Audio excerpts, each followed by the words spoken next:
क्या आपको मालूम है गोरखा कमांडो क्यों इतना भारत में प्रसिद्ध है? शायद आपको नहीं मालूम होगा, और तो और आपको ये भी नहीं मालूम होगा कि गोरखा कमांडो होते कौन हैं और भारत में गोरखा कहां से आते हैं। आपको इन सभी सवालों का जवाब इस वीडियो में मिलेगा। खैर, आपको इतना तो जरूर मालूम होगा कि गोरखा भारत के सबसे खतरनाक कमांडोज होते हैं।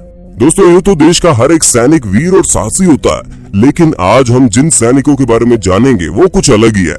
उनके अंदर इतना जोश, इतना जज्बा भरा हुआ है कि वो मौत से भी दो हाथ करने को हमेशा तैयार रहते हैं, और इसीलिए तो भारत के सेना अध्यक्ष रहे सैम मानेकशॉ।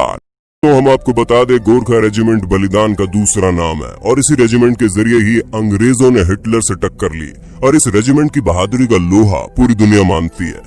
लेकिन दोस्तों, फिर भी हमारे देश में ऐसे बहुत से लोग रहते हैं जो फिल्म और टीवी की एक एक गॉसिप पर अपनी नजर रखेंगे, लेकिन जो जवान अपने देश के लिए सरहद पर अपनी जान गंवाते हैं उनके बारे में हम ख्याल करना ही भूल जाते हैं। इसलिए दोस्तों, आज की वीडियो आगे आपको ये बताएगी कि किस तरह हमारे देश में काम करने वाले गोरखा रेजिमेंट बिना अपनी जान की परवाह किए हुए रात दिन काम में लगे रहते हैं।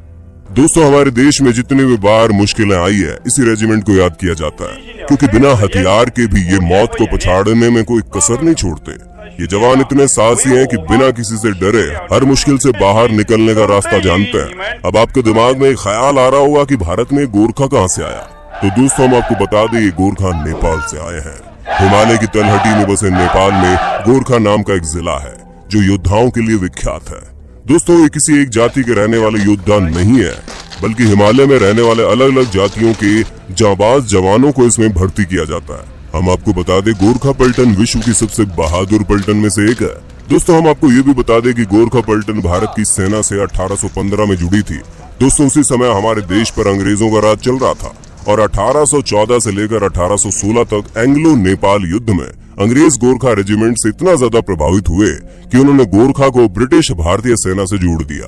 और अगर आप ये सोच रहे हैं कि गोरखा रेजिमेंट सिर्फ भारत के ही हैं, तो हम आपको बता दें, नेपाली आर्मी और भारतीय आर्मी के साथ साथ ब्रिटिश में भी गोरखा पलटन है।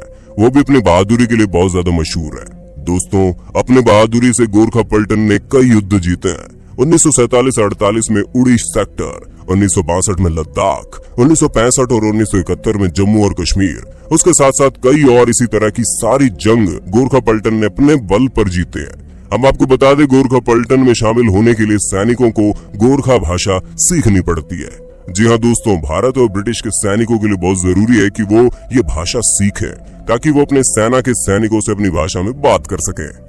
गोरखा पलटन के रिवाज के अनुसार दशहरे पर भैंस की बलि देने का काम किया जाता है, और ये अवसर पलटन के सबसे ज्यादा ऑफिसर को मिलता है। उसके साथ ही दोस्तों, इस रेजिमेंट में वही जवान लिए जाते हैं जो हर वक्त हर तरह की परिस्थिति से लड़ने के लिए तैयार रहते हैं, जिन्हें अपनी मौत सामने देखकर पसीने नहीं छूटते, जो अपनी मौत को अपनी हथेली पर रख कर देश के लिए लड़ना जानते हैं। और इस तरह के सैनिक एक दिन में नहीं बनते, यहाँ पर कड़ी ट्रेनिंग करवाई जाती है ताकि वो दिन रात खुद को एक बेहतर गोरखा ऑफिसर बना सके। दोस्तों, इनकी सबसे खास बात इनका हथियार है, जिसे वो हर वक्त अपने साथ रखते हैं, और अपनी हर जंग में उसी का अधिकतर इस्तेमाल करके जाबाज तरीके से दुश्मनों को ढेर कर देते हैं। हालांकि जरूरत पड़ने पर ये गोली बारूदों का भी इस्तेमाल करते हैं, लेकिन उनकी सबसे बड़ी ताकत इनका चाकू ही है, और इसी का इस्तेमाल करके ज्यादातर जंग जीतते हैं। इन्हें इस तरह पस्त करते हैं कि वो किसी लायक ही नहीं रहते। दोस्तों, इन सैनिकों को कई सारे सैन्य पुरस्कारों से सम्मानित किया जा चुका है। हर साल 1200 से 1300 नेपाली गोरखे भारतीय सेना में शामिल होते हैं, और भारतीय सेना में इस समय 1,20,000 गोरखा सैनिक मौजूद भी है। दोस्तों, यहाँ होने का मतलब होता है चुनौतियों से दो चार होना, क्योंकि हर वक्त मौत के लिए तैयार रहने वाले सैनिक ही इस गोरखा रेजिमेंट में आते हैं और अपने साहस का बेमिसाल प्रदर्शन दिखाते हैं, जिनके बल पर न सिर्फ भारत बल्कि नेपाल और ब्रिटिश सेना ने भी कई जंग जीती है। दोस्तों, वाकई हमारे देश में इस तरह की पलटन होना बहुत फक्र की बात है, जो हर वक्त अपनी जान को देश के लिए कुर्बान करने के लिए तैयार रहती है।